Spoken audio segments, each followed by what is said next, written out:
Yang akan kita bahas untuk bagian yang pertama adalah kurban itu untuk takwa. Atau dengan bahasa lain begini, tujuan kita berkurban itu golek daging, golek lulang, atau golek takwa. Jawabannya dalam rangka mencari takwa. Maka kita memiliki prinsip bahwa kurban itu dilakukan untuk takwa. Oleh karena itu, ada kaidah memperhatikan maslahat ibadah kurban lebih didahulukan daripada memperhatikan maslahat pemanfaatan kurban, kecuali jika ada faktor yang lain. Jadi pembagiannya begini jamaah. Dalam kegiatan kurban itu kan ada praktek, ada hasil. Dalam praktek inilah ada banyak sunnah. Ada banyak sunnah Nabi SAW. Misalnya Bapak menyembelih sendiri. Contoh yang lain, makan hasil hewan kurbannya. Contoh yang lain, bisa mengetahui kapan hewan itu disembelih, sehingga kapan potong kuku, potong rambut sudah harus dimulai. Itu yang disebut dengan kegiatan praktek hewan kurban. Dan ada hasil. Hasil ini meliputi banyaknya daging, jumlah daging. Terus apa lagi? Cara distribusi dan seterusnya. Nah, sementara ini orang ketika berkorban itu lebih banyak memperhatikan masalah hasil daripada masalah praktek. Makanya kadang ini dikalahkan dalam rangka untuk memperhatikan hasil. Contoh ya. Ada orang yang tinggal di Jakarta, tapi dia merasa di Jakarta ini sudah banyak hewan kurban. Tonggone kurban. Akhirnya kurban itu dikirimlah hewan kurban itu ke Jawa misalnya, ke daerah. Dengan cara dia transfer uang. Maka pertimbangan dia, kenapa dia kurban di daerah? Pertimbangan dia adalah agar distribusi daging hewan kurban itu lebih menyentuh ke pedesaan. Dia ngalai tidak melihat hewan kurban, otomatis tidak bisa ikut menyembelih dan hanya dapat WA-nya saja. Ya, wedhusmu wis tak bleh. Dia hanya dapat informasi saja. Sehingga dalam prakteknya ada banyak sunnah yang tidak bisa dia kerjakan dalam rangka untuk memperhatikan distribusi hewannya. Maka dalam hal ini dia lebih memperhatikan sisi hasil daripada memperhatikan sisi praktek. Contoh yang lain Bapak. Kalau jenengan saya minta untuk memilih mana yang lebih baik, 1 sapi ataukah 7 kambing? Ini tandanya begini atau begini? Pilihannya A, ini B.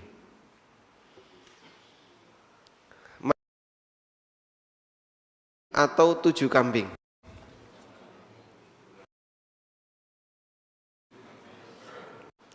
Kalau dagingnya lebih banyak yang mana Pak? 1 sapi. Andaikan regane podo Pak, ini mana yang lebih baik Pak? 1 sapi atau 7 kambing? 1 sapi atau 7 kambing? Baik. Umumnya di masyarakat kita kalau disuruh milih seperti ini, dia milih mana Pak? Sapi. Nah, sehingga luwih apik si sapi siji timbangane wedhus 7. Ini kita bicara nilai kan sama ya. Sehingga di sini secara nilai sama. Nilai sama. Tapi umumnya masyarakat lebih milih satu sapi lebih afdol daripada 7 ekor kambing. Sekarang pilihannya 1/7 sapi dengan 1 kambing. Lebih baik yang mana? Sapi. Sekali sapi tetap sapi ya. Jadi sama seperti di atas. Ya, timbangannya wedhus siji ya mending melu urunan sapi. Akhirnya dia tetap milih yang ini karena ini dari sisi hasil lebih banyak. 1/7 sapi dari sisi hasil, kalau kita pertimbangan hasil ini lebih banyak dibandingkan hasil kambing. Dari sisi hasil ya, sapi lebih banyak. Tapi kalau dilihat dari nilai sunnah, dilihat dari nilai sunnah, 1 kambing itu lebih afdol dibandingkan 1/7 sapi. Kenapa? Karena Nabi SAW itu kurbannya utuh 1 nyawa. Dan beliau tidak berkorban 1/7 nyawa. Meskipun beliau mengizinkan para sahabat untuk urunan beli onta atau urunan beli sapi. Tapi kan orang memperhatikannya lebih ke perhatian hasil. Luwih oke sapi mas timbangane kambing. Akhirnya disarankan lebih baik urunan sapi daripada beli 1 ekor kambing. Baik, ini contoh ya. Kita lebih banyak memperhatikan dari sisi hasil daripada dari sisi praktek. Itulah yang terjadi di umumnya masyarakat. Padahal kalau kita membahas urusan takwa, maka praktek ini seharusnya lebih dominan, lebih diperhatikan. Yang penting pokoknya prakteknya kudu bener, makin bener makin gede ganjarannya. Sebab kurban itu bukan sebatas banyak-banyaknya daging, tapi kurban itu lebih kepada takwa. Makanya Allah ingatkan dalam Al-Quran. Allah berfirman, "La yanalallaha luhumuha wala dima'uha walaki yanaluhu taqwa minkum." Yang sampai kepada Allah bukan dagingnya, bukan darahnya, tapi yang sampai kepada Allah adalah takwa dari kalian. Maka orang ketika berkorban semakin bertakwa, semakin bagus nilai pahalanya. Maka kalau ada orang misalnya dia berkorban namun lebih sesuai dengan aturan Nabi SAW, maka insya Allah nilai pahalanya akan lebih besar. Baik, kecuali jika ada faktor yang lain. Ada faktor yang lain itu misalnya, ya ini dalam rangka untuk mendukung dakwah misalnya. Misal ya, ini di daerah yang menjadi sasaran misionaris. Banyak orang yang maleh agamane ya, berubah agama hanya gara-gara apa? Mie instan. Nah, jika mie instan nurut, ya, apalagi wong Jawa dipangku mati. Ya. Sampai agama berubah gara-gara masalah panganan. Maka kalau misionaris itu datang dengan membawa Indomie, ya, kaum muslimin datang dengan membawa daging. Nah, lebih mahal mana Pak? Sehingga sebenarnya kita bisa melakukan islamisasi dengan hasil yang dimiliki oleh masyarakat ketika berkorban. Wah, ning kene kurbane turah-turah ya Pak. Di sini jamaahnya dari 300 kakak menyembelih 30 sapi dan 200 kambing. Turah-turah tuh. Nah yang kayak gitu misalnya kemudian dagingnya kita bawa keluar. Yang lebih baik gimana? Disembelih di tempat, lalu dagingnya didistribusikan keluar. Tapi kan orang pengen praktis ya, timbangannya ngirim daging, luwih apik ngirim duit. Akhirnya diklik, kirim duitnya. Lebih praktis daripada ngirim daging. Tapi kalau Anda ngirim duit, nanti Anda tidak bisa menyaksikan penyembelihan, tidak bisa makan hasil hewan itu, sebab dia disembelih di tempat yang lain. Saya pernah dapat cerita ini, katanya ini kejadiannya di Gunung Kidul. Dulu kurban itu kan jarang ya Pak, dulu ya. Sekarang Masya Allah sudah mulai semarak, kesadaran masyarakat untuk berkorban semakin banyak. Padahal dulu itu mungkin hewan kurban itu banyak, tapi yang mau berkorban lebih sedikit. Sehingga satu kampung itu yang korban bisa dihitung. Akhirnya cah cilik itu keliling, golek kira-kira sing ndi sing ana yang nyembelih ya. Nanti biar dapat bagian. Saya masih ingat dulu waktu saya kecil ya. Saking tidak adanya kurban ya, sehingga cuman dikasih daging 1 on ya. Ketika kurban itu pun dari pondok ya. Dari pondok ngasih daging 1 on. Wah, itu seneng biasanya. Sekarang per kakak dikasih berapa biasanya? 2-3 kilo itu Masya Allah. Belum lagi jadi panitia. Nah itu ya. Sak keluarga sing metu jadi panitia wong pira? Wong 5 entuk kabeh.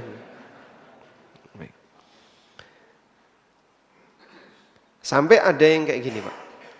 Jadi di kampung itu ada orang nyumbang kurban berupa kambing jantan yang gemuk. Nah kemudian ditaruhlah di musola atau pokoknya di salah satu warga. Nah warga ini kerasa eman, wedhus apik kaya ini kok dibeleh. Akhirnya tidak disembelih Pak, dirawati Pak. Wedhus apik kok dibeleh, eman. Sehingga dia tidak disembelih tapi diapain? Dirawati. Saat Idul Adha dan hari tasyrik, hewan itu tidak jadi disembelih tapi dirawat sama warga. Karena eman kalau wedhus apik dibeleh.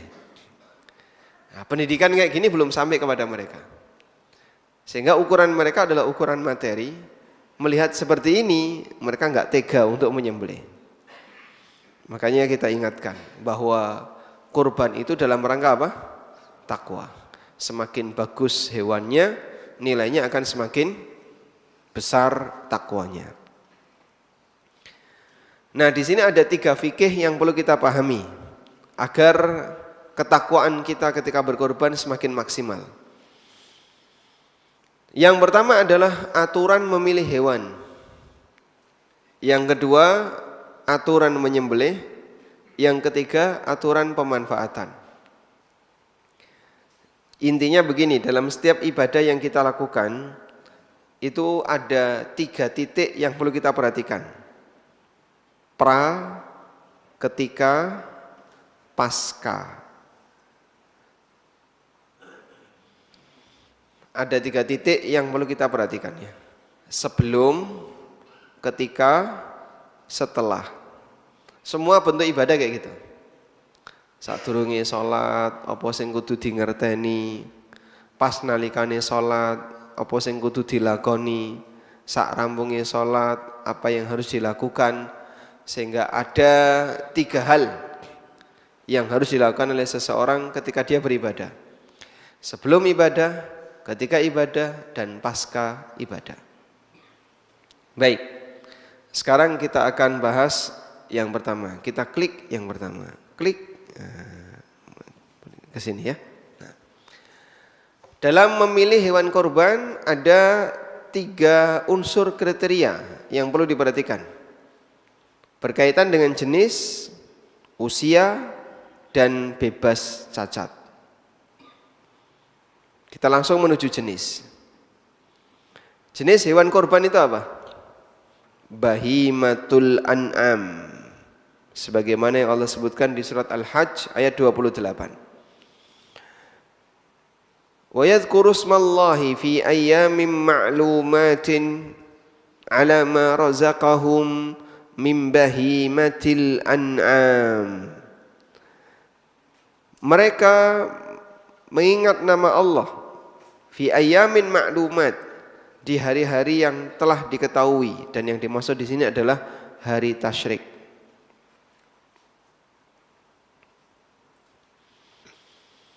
Ala ma razaqahum, terhadap rizki yang Allah berikan kepada mereka, min bahimatil an'am, berupa binatang ternak.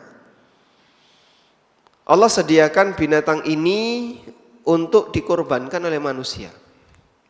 Makanya jumlahnya itu selalu mencukupi, Pak. Jadi sempat ada orang yang komentar dalam khutbah, dalam ceramah, kambing itu ketika dikorbankan rata-rata lanang, sapi juga seperti itu. Tapi tidak ada istilah kemudian populasi kambing jantan habis, itu tidak ada. Tahun ini sekian ratus, sekian ribu, besok ada lagi, besok ada lagi. Sapi juga sama, subhanallah. Nek menungso kan wedoke luwih akeh timbangane sing lanang. Kewan dibalik, populasi yang jantan lebih banyak daripada betina. Padahal itu sudah disembelih tiap tahun. Yang betina kan dibiarkan. Karena banyak di antara masyarakat kita kalau kurban itu rata-rata apa? Jantan. Baik. Dan definisi bahimatul an'am adalah onta, sapi, kambing dengan semua variannya. Onta itu ada banyak macam. Sapi juga ada banyak macam. Kambing juga sama. Ada banyak macam. Semua jenis hewan yang masuk pada 3 kelompok ini, onta, sapi, dan kambing, maka dia boleh untuk dikurbankan. Nah, berarti hewan kurban yang disebut dengan binatang ternak itu hanya terbatas pada 3 ini. Ayam itu juga binatang ternak. Boleh nggak jadi kurban? Tidak. Sekarang tidak cuma ayam, ono sing ternak ulat, ternak kroto. Tapi ini tidak boleh jadi kurban karena yang dimaksud bahimatul an'am hanya 3 jenis ini. Selanjutnya kita membahas dari sisi kriteria. Dari Jabir bin Abdullah radhiyallahu anhuma, Rasulullah sallallahu alaihi wasallam bersabda, "La tadhbahu illa musinnatan." Janganlah kalian menyembelih kecuali musinnah. Illa ayyasura alaikum fatadhbahu jada'atan minad dha'ni. Kecuali kalau kalian kesulitan mendapatkan musinnah, maka silahkan kalian sembelih domba jada'ah.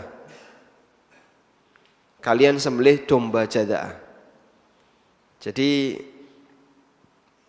istilah hewan itu ada banyak nama.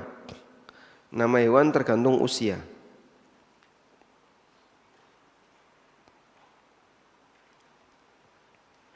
Nama hewan berdasar usia.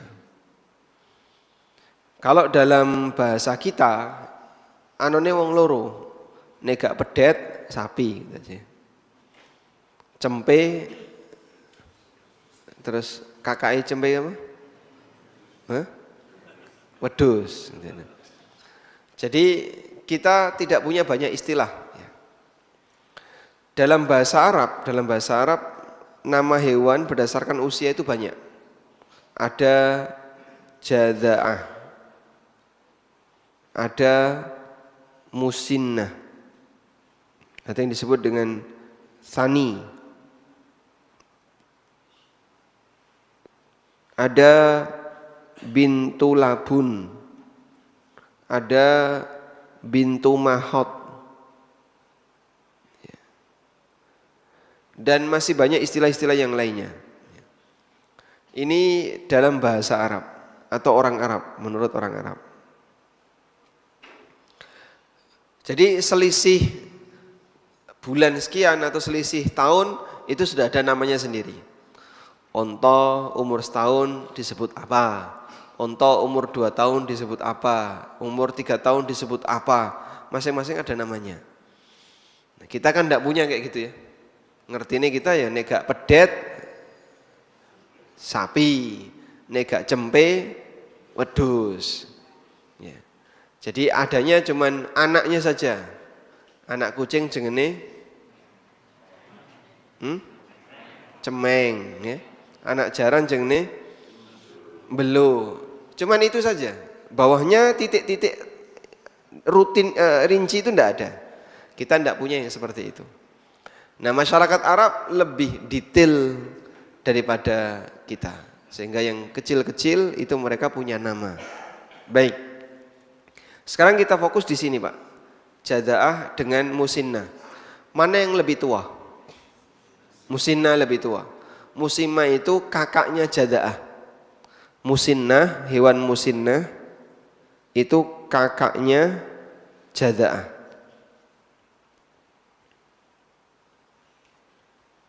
Nah, sehingga jada'ah ini hewan yang masih muda. Sekarang coba kita lihat. Nabi SAW melarang berkorban kecuali hewan musinnah. Nah, kalau enggak punya musinnah, boleh jada'ah tapi yang bentuknya domba, khusus domba. Selain domba enggak boleh jada'ah. Berarti nek wedhus Jawa jada'ah boleh enggak, Pak? Enggak boleh, harus musinnah. Sapi jada'ah enggak boleh, harus musinnah. Paham di sini ya? Baik, sekarang apa yang dimaksud dengan kambing jada'ah atau sapi jada'ah, kambing musinnah atau sapi musinnah? Musinnah untuk kambing itu yang genap 2 tahun. Musinnah untuk sapi juga yang genap 2 tahun. Kurang dari 2 tahun tidak sah jadi hewan kurban. Berarti kudu ngerti umure, Pak, wajib ngerti umure. Lah saya ngerti umure sinten? Ya saya ngerawat. Karena dia yang jadi bidan ketika lahiran ya. Kemudian dia yang ngerawat sampai gede sehingga dia tahu ini sapi sudah usia 2 tahun atau belum 2 tahun. Makanya kejujuran bakul sapi itu penting. Kejujuran bakul sapi itu penting. Baik. Nah, sekarang ada sisi masalah ya. Musinnah ini orang menyebutnya poel. Betul? Poel. Poel ini apa? Ompong. Giginya sudah rampal. Gigi mana sih, Pak, yang rampal itu, Pak? Gigi mana yang rampal? Ada dokter gigi di sini? Kok dokter gigi? Atau dokter gigi hewan? Dokter hewan ada dokter hewan? Ada katanya masyarakat ini salah dalam, ini pernah disampaikan di seminar waktu di kedokteran hewan UGM ya. Banyak masyarakat nggak ngerti yang dimaksud poel ketika memilih sapi kurban. Akhirnya digerayangi, gerayangi. Rana untune iki. Sapi itu punya gigi nggak, Pak? Punya ya. Nek rantai untu ya ora iso ngunyah. Katanya begini ya. Jadi sapi itu giginya sebagaimana kambing.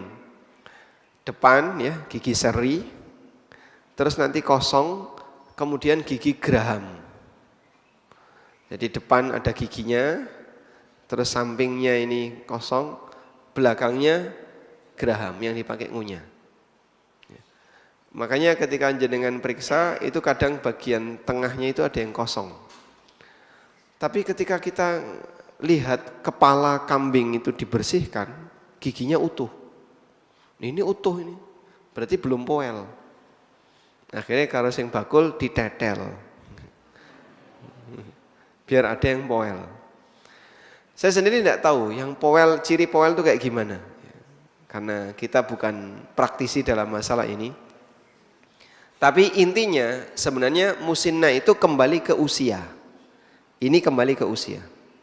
Yang perlu diperhatikan adalah yang penting genap usia 2 tahun. Seorang dokter hewan tanya ke saya, ada mas, sapi itu sudah genep 2 tahun, tapi untune durung rampal. Kayak cah cilik kan kayak gitu Pak ya.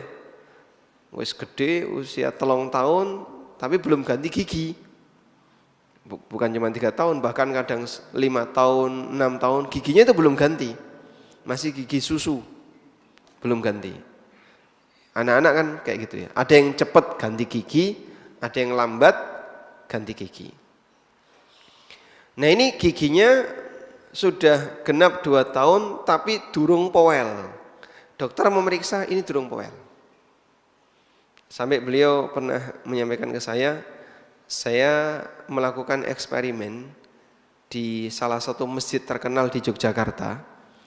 Dari sekian puluh sapi kurban yang ada, itu hanya 30% yang powel. Diperiksani semua itu, satu-satu. Ini powel. Dari sekian puluh itu cuma sekitar 30%, sepertiganya yang powel. Nah kayak gitu kan berarti banyak yang belum sah jadi hewan kurban. Lalu beliau tanya, Nek sudah genap 2 tahun tapi belum powel gimana? Jawabannya yang penting usia. Dan bukan giginya. Karena terkadang yang namanya gigi itu beda-beda antara satu binatang dengan binatang yang lain. Ada yang cepat powel, ada yang lama enggak powel-powel. Timbangan yang enggak rapayu ditetel. Nah, akhirnya malah nyiksa binatang. Baik. Intinya bahwasanya dalam masalah ukuran usia itu kembali kepada angka 2 tahun. Dan ini menuntut kejujuran ya. Kejujuran siapa? Yang merawat.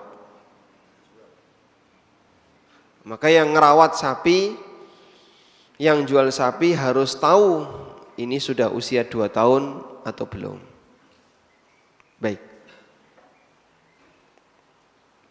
Sedangkan musinnah untuk onta adalah 5 tahun. Nah ini lebih lama daripada sapi dan kambing.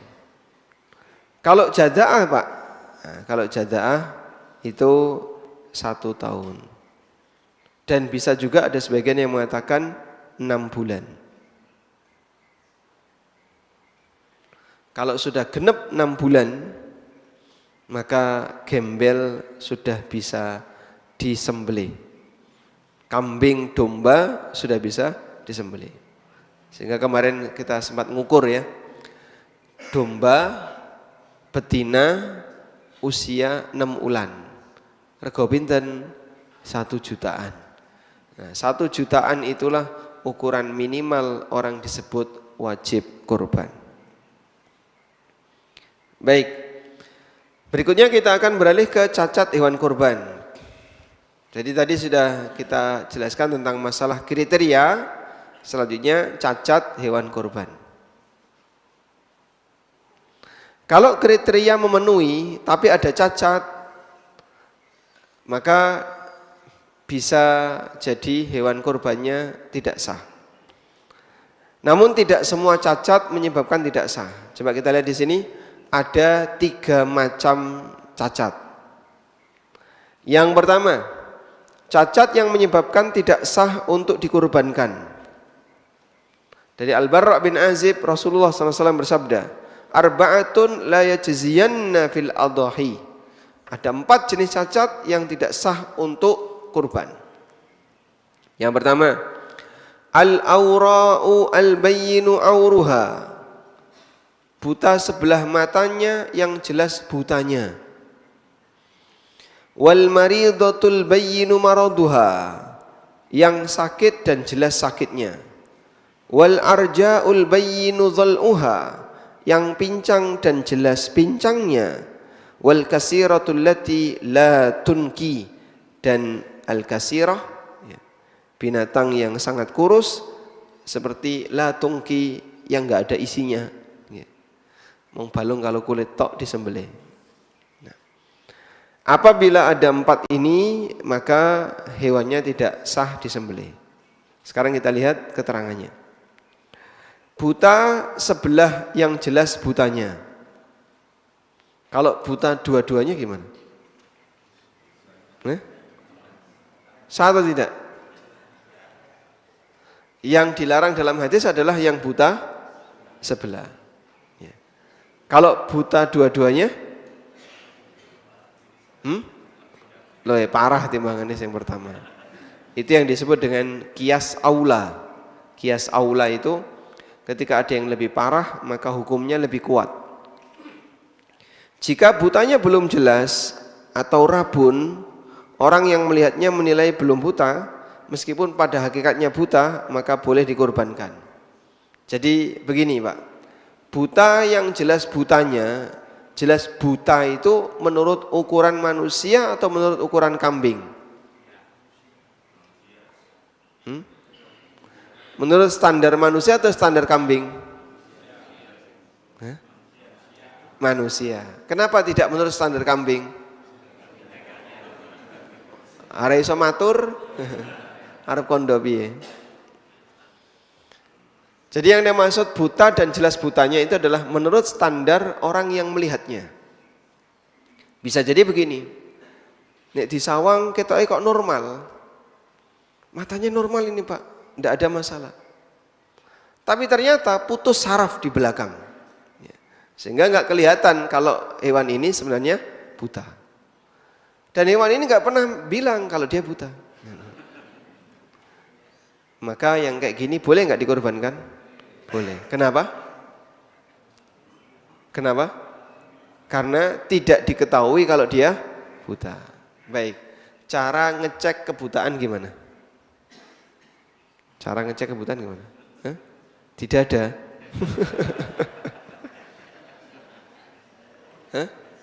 Ngasih makan.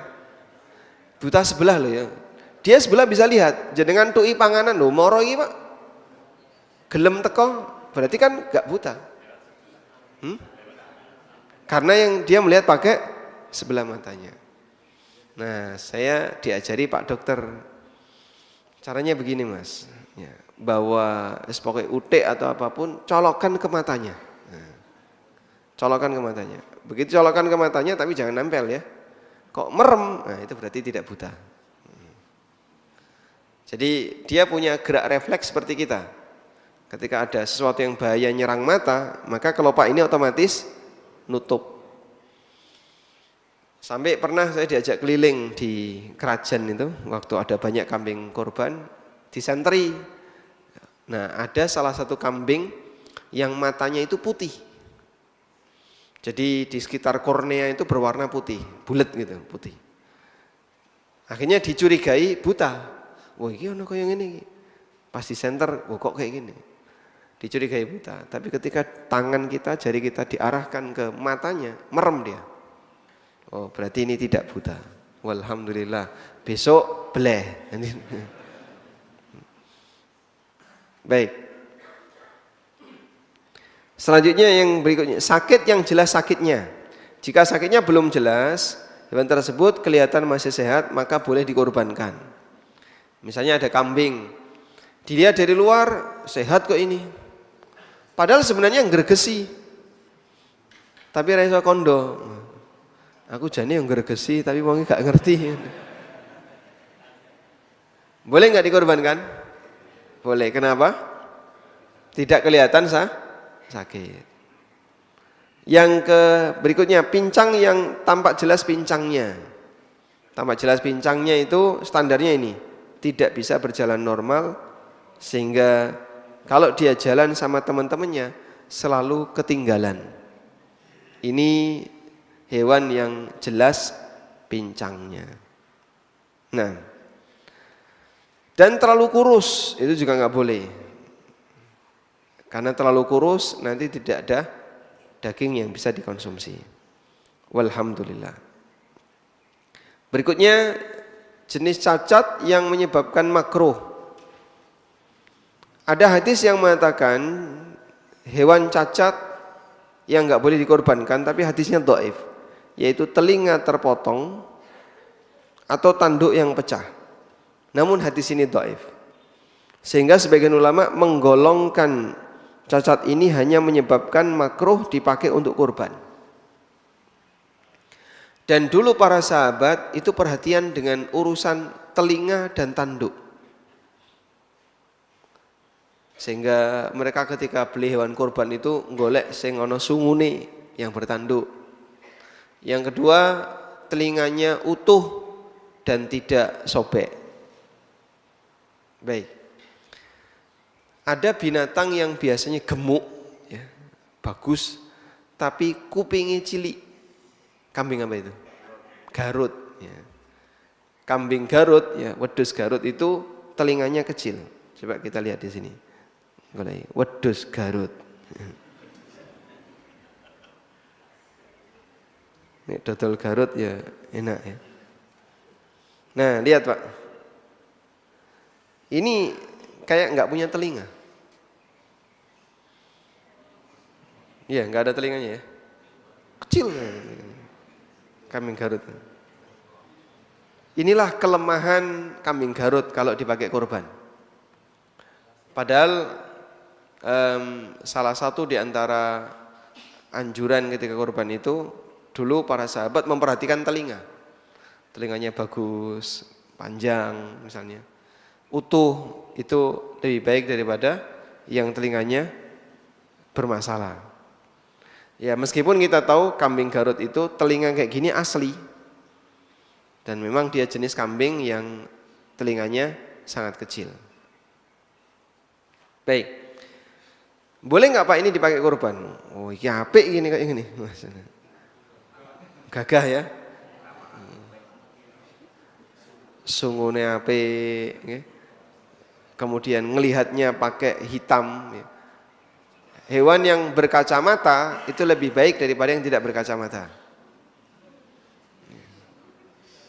Karena Nabi SAW ketika kurban dikatakan oleh sahabat, kambing beliau itu melihat dengan warna hitam, berdiri dengan hitam, dan duduk dengan hitam.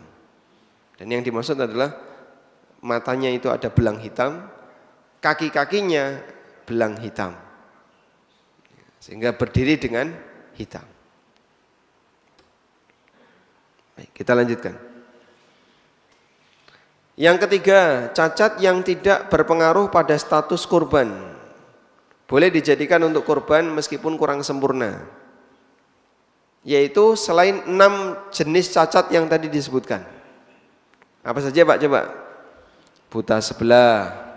Terus sakit yang jelas sakitnya. 3, pincang yang jelas pincangnya. Yang keempat, terlalu kurus. Yang kelima, telinga sobek. Yang keenam, tanduk pecah.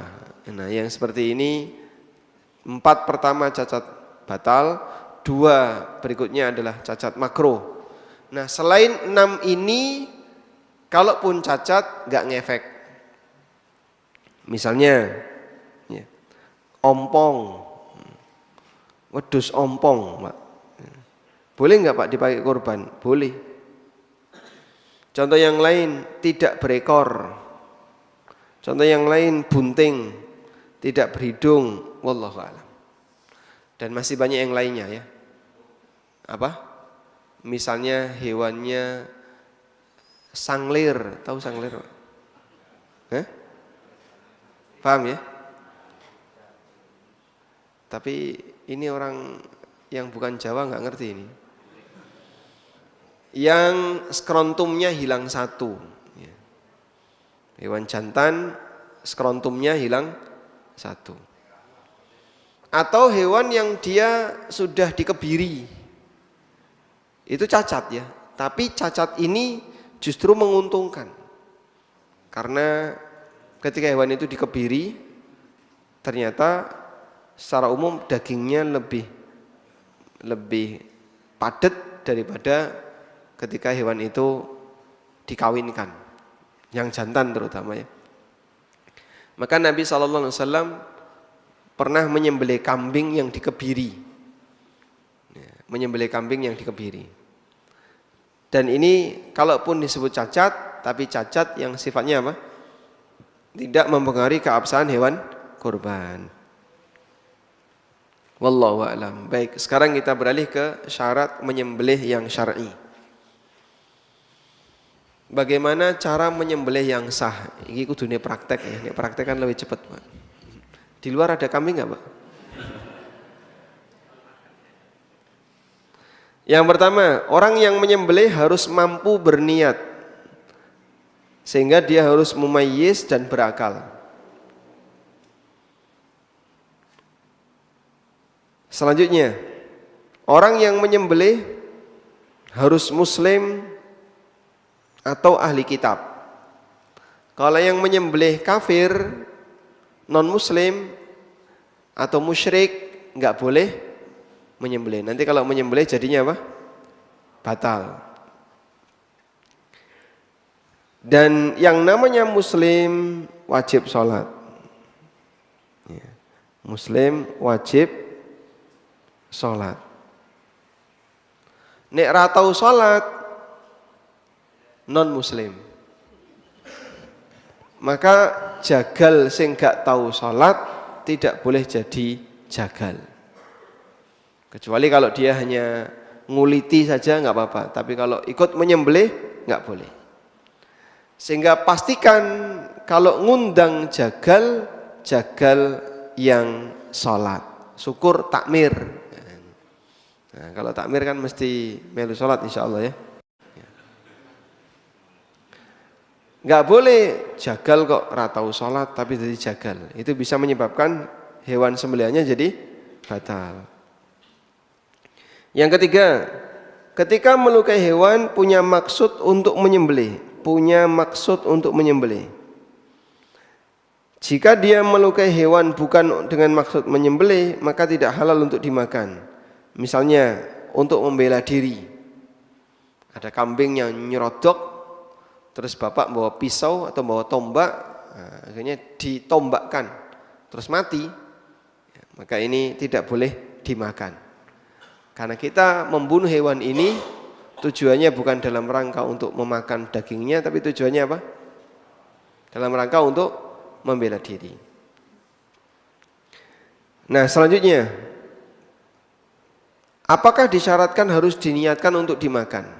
Bagaimana hukum menyembelih tapi niatnya tidak untuk dimakan? Ada dua pendapat ulama dalam hal ini. Ada yang mengatakan tidak harus niat untuk dimakan, ada yang mengatakan harus diniatkan untuk dimakan. Dan insya Allah pendapat kedua ini yang lebih kuat. Kue nyembelih kudu ono niat nanti mau makan dagingnya.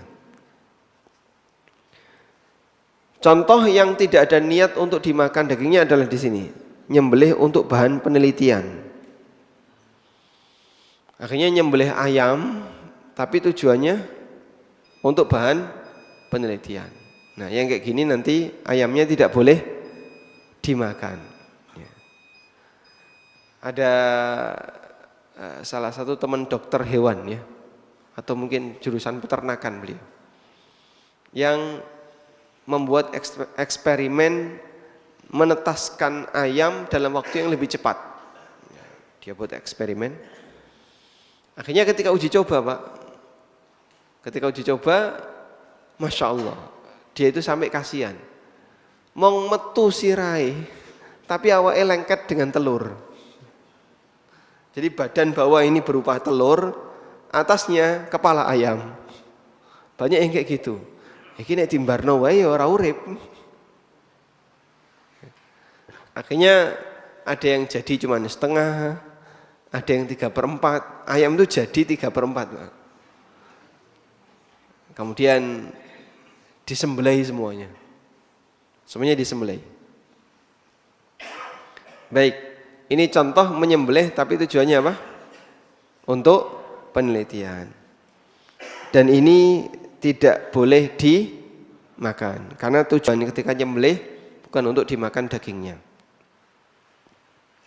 Nabi SAW pernah bersabda, Ma min insanin qatala usfuran, apabila ada seseorang yang membunuh usfur, membunuh hewan yang membunuh burung usfur yang kecil, fama fauqaha, atau yang lebih kecil daripada itu, bighairi haqqin, tapi tanpa alasan yang benar, maka besok di hari kiamat akan ditanya oleh Allah Ta'ala.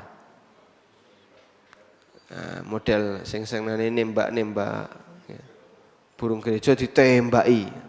Kenapa ini? Latihan nembak. Latihan nembak kaya makhluk hidup. Apalagi engko golek baduke wong.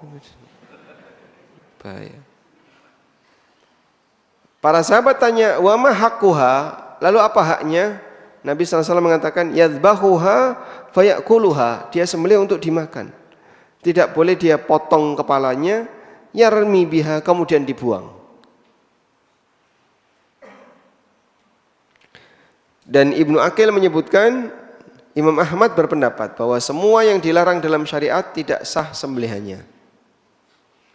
Maka orang nyembelih dalam rangka untuk dipakai penelitian, nanti yang enggak dipakai, misalnya dagingnya atau apanya, tidak boleh dimakan.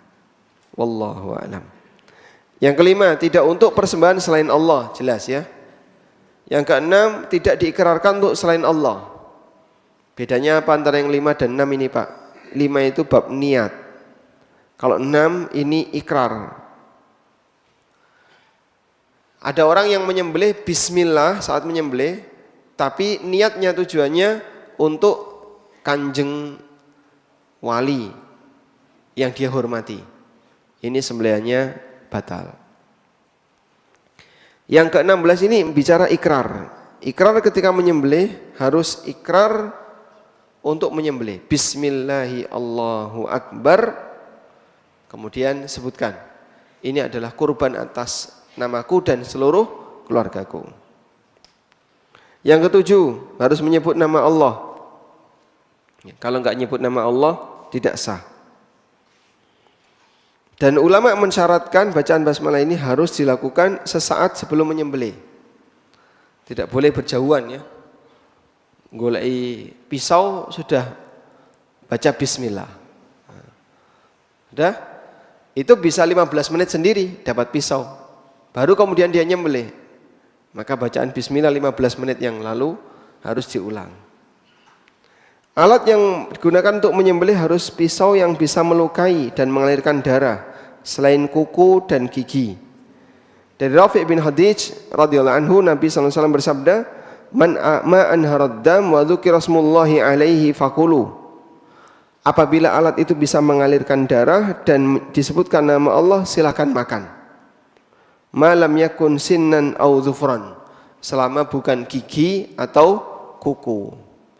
Karena ada orang di masa silam ketika nyembelih pakai kuku, dan itu orang Habasyah. Sehingga ayam itu pakai jempolan gitu. Nah, itu. Di jempolan digunakan untuk motong tenggorokan.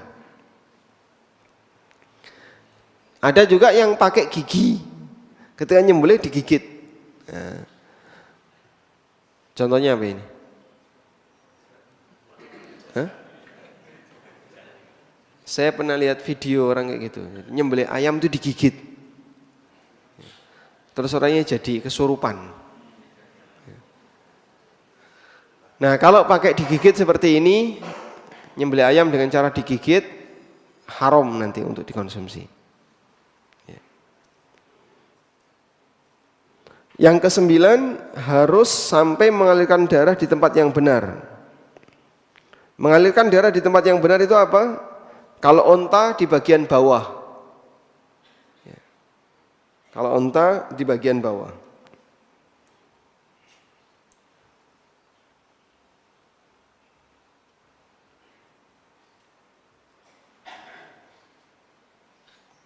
Mana, Pak? Atau ini aja?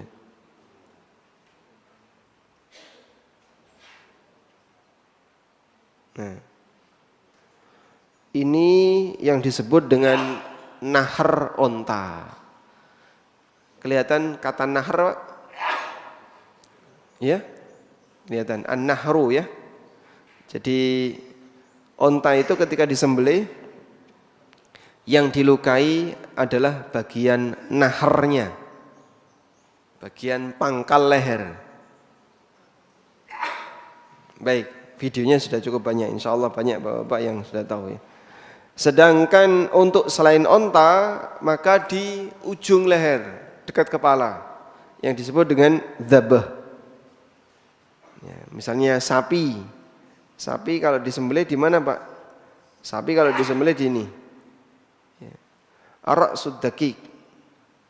Ya, ini posisi nyembelih sapi di anak panah kuning yang paling atas kanan.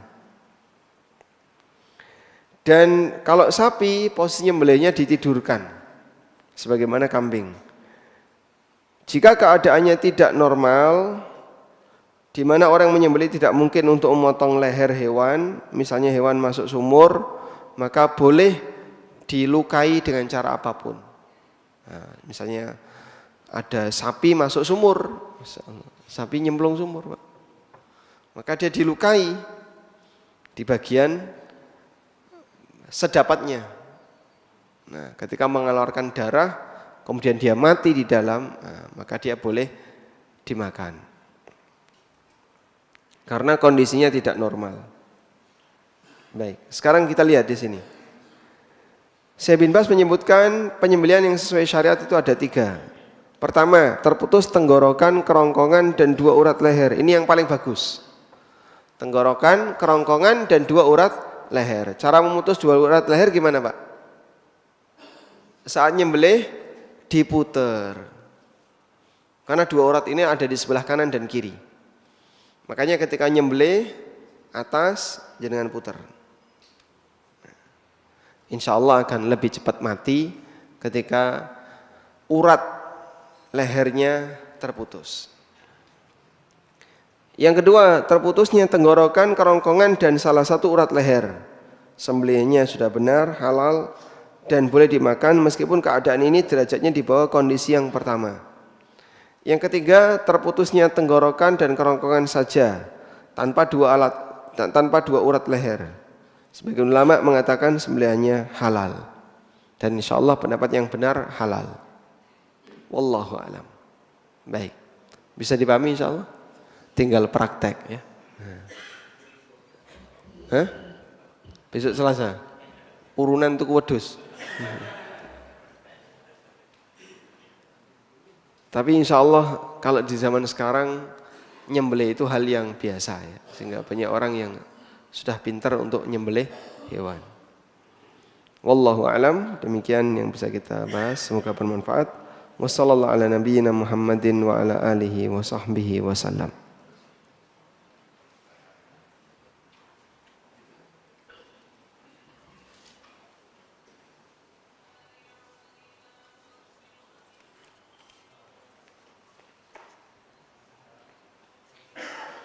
Bagaimana hukum menjual daging korban? Jika yang menjual bukan sahibul korban, boleh. Misalnya dia fakir miskin di kampung itu lalu dikasih jatah korban, maka nanti dia boleh menjual apa yang sudah dia dapatkan. Tapi kalau sahibul korban, dia menjual sendiri hasil korbannya, enggak boleh.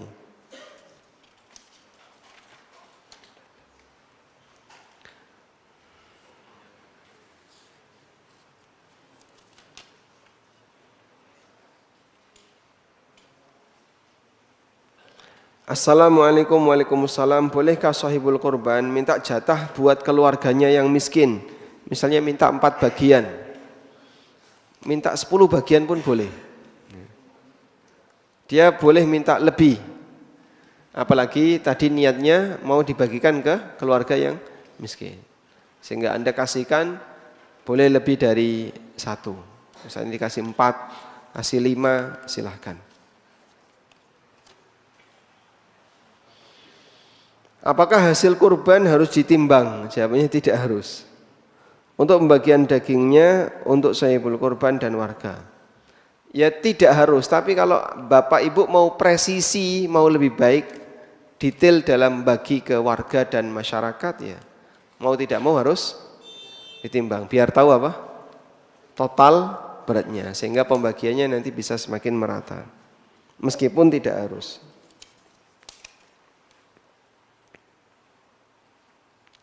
Saat prosesi pemotongan hewan kurban, biasanya panitia mengambil daging kurban sebagai konsumsi panitia di masjid.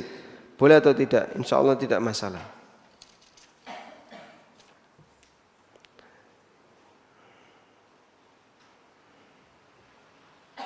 Assalamualaikum waalaikumsalam. Apakah beda doa menyembelih satu kambing dengan menyembelih satu sapi yang rombongan? Jawabannya sama. Ya. Sehingga kalimatnya, karena dalam menyembelih kan tidak menyebutkan nama hewan, tapi menyebutkan nama kegiatan.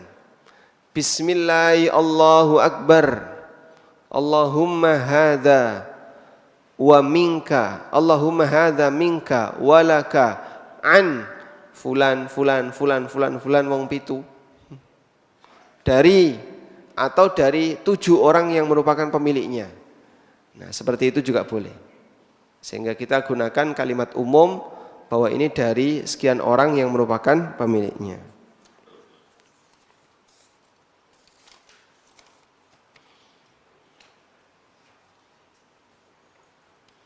Assalamualaikum waalaikumsalam.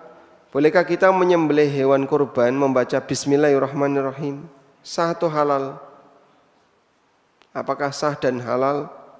Jawabannya sah dan halal, karena memang disyariatkan untuk baca apa? Bismillah. Lengkap atau pendek Pak? Dua-duanya boleh. Boleh Bismillah saja, boleh Bismillahirrahmanirrahim.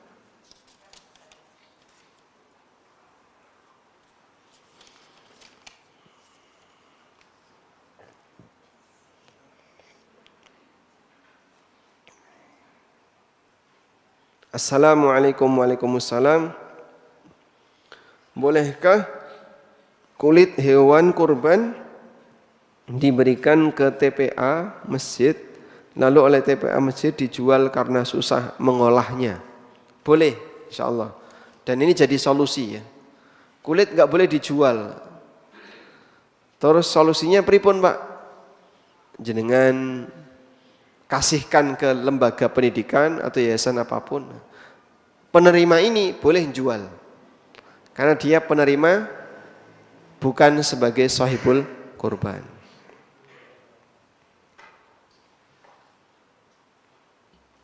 Assalamualaikum waalaikumsalam. Apakah wajib sahibul kurban melihat sembelihan kurban yang jauh dari rumah? Jawabannya tidak wajib. Anda boleh cuman dapat kabar saja, Pak, menginfo sudah kami makan. Kalau diinfo sudah disembelih, ya berarti Bapak sudah boleh potong kuku. Nah.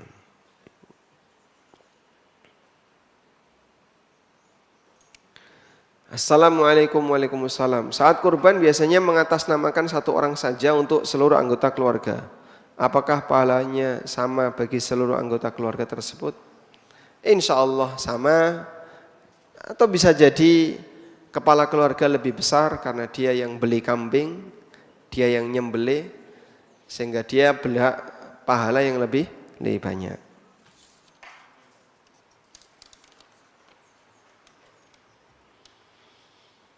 Bolehkah panitia kurban mendapatkan fee dari penjual hewan kurban?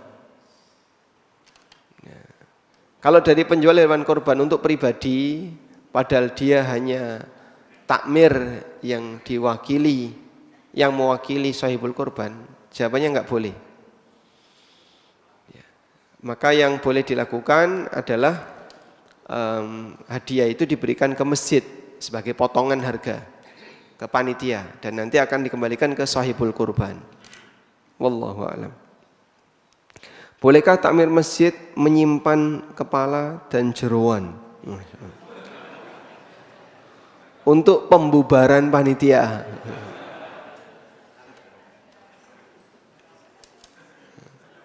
Hah? Boleh atau tidak?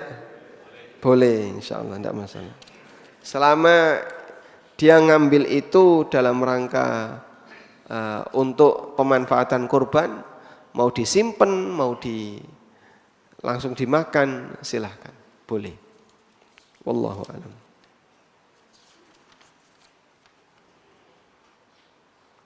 Assalamualaikum. Waalaikumsalam. Hukum berkorban atas nama perusahaan selain orang.